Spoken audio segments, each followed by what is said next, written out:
Ne buyurursun getirdiğimiz? نیعمەتوڵڵا خۆجە بانکخوازی ناوداری ئیسلامی کە بۆ گەیاندنی بانگەوازی ئیسلامی گەشتی بۆ زیاتر لە 50 وڵات کردووە لە تەمەنی 85 ساڵیدا کۆچی دوایی کرد.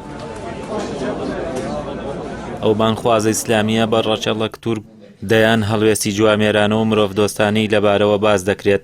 15 ساڵی تەمەنی لە مەدینەی منەوەرە و 15 ساڵیشی لە مەککە وەک پێشنوێژی مزگەوتی نور لە شاری مەککە بەسەر بردووە.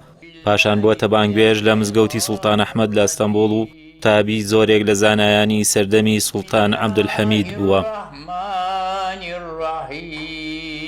یەکێک لەو هەڵوێستە ناوازانەی لەبارەی ئەم بانگخوازەوە دەگێڕێتەوە ئەوەیە کە سەرخۆشەکانی لە ئەوروپا بە مزگەوت ئاشنا کردووە.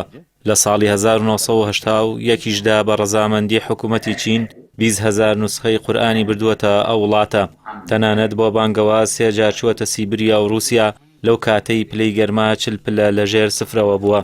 هەروەها دامەزراوەی تۆکیۆی بۆ بانگەوازی ئیسلامی دامەزراندووە کە لە سەردەستی ئەو هەزاران یابانی و کەسانی بیانی بوونەتە موسڵمان.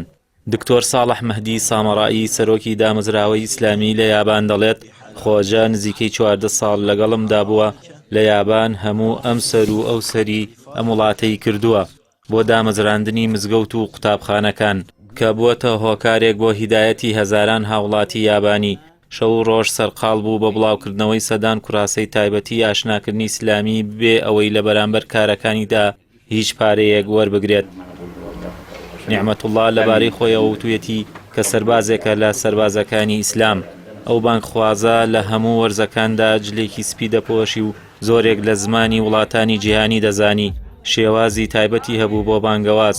ئەو کاتەی پێشنوێژی مزگەوتی نور بووە لە مەکە گەنجێک بەرەو ڕووی ڕۆشتووە و پێی وتووە دەمناسیت. من یەکێک بووم لەو گەنجانەی لە ڤیەننا لە باڕێک منت هێنایە دەرەوە و ڕێگای ڕاستت نیشاندام. هەمیشە لەبیرم دایت. Memnunuz ya Resulallah.